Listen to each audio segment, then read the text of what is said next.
Hi friends, ఈరోజు మీకు పిల్లలతో పేరెంట్స్ ఎలా ఉండాలి అనే ఒక చిన్న విషయం షేర్ చేసుకుంటున్నాను. మీరు పిల్లలతో బాగా హాయిగా గడపాలంటే నేను ముందు చెప్పినట్లుగా మంచి మాటలు, మంచి స్పర్శ, మంచి చూపు, ఇలా మనము పిల్లలకు బాగా దగ్గర అవ్వచ్చు. వాళ్ళని ఎప్పుడు వాళ్ళలో ఉండే పాజిటివ్ గుణాలను చూస్తూ వాటిని గుర్తించడం, మెచ్చుకోవడం. మన కళ్ళెప్పుడు వాళ్ళని ప్రేమతో, వాత్సల్యంతో చూసేలా ఉండాలి.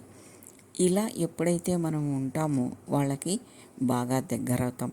వాళ్ళతో ఆటలాడడం, మాట్లాడడం, పాటలు పాడడం, ఎగరడం, గెంతడం, చదవడం, ఇవన్నీ మీరు వాళ్ళతో కలిసి చేస్తే వాళ్ళ ఆరా ఎక్స్పాండ్ అవుతుంది. వాళ్ళు చాలా హ్యాపీగా, రిలీఫ్గా ఉంటారు. ఆడటం అంటే ఇంట్లో గేమ్స్, ఇండోర్ గేమ్స్ అవ్వచ్చు, అవుట్డోర్ గేమ్స్ అవ్వచ్చు, ఏవైనా సరే వాళ్ళతో పాటలు పాడడం, వాళ్ళతో డ్యాన్సులు చేయడం, ఇలా ప్రతిదీ మీరు వాళ్ళతో షేర్ చేసుకుంటూ ఉంటే, వాళ్ళతో కలిసి ఉంటే మీరు ఇంకా బాగా దగ్గరయ్యి వాళ్లకు హాయిగా, అంటే తేలికగా వాళ్ళు మీతో ప్రతి విషయం షేర్ చేసుకుంటూ ఎదుగుతారు.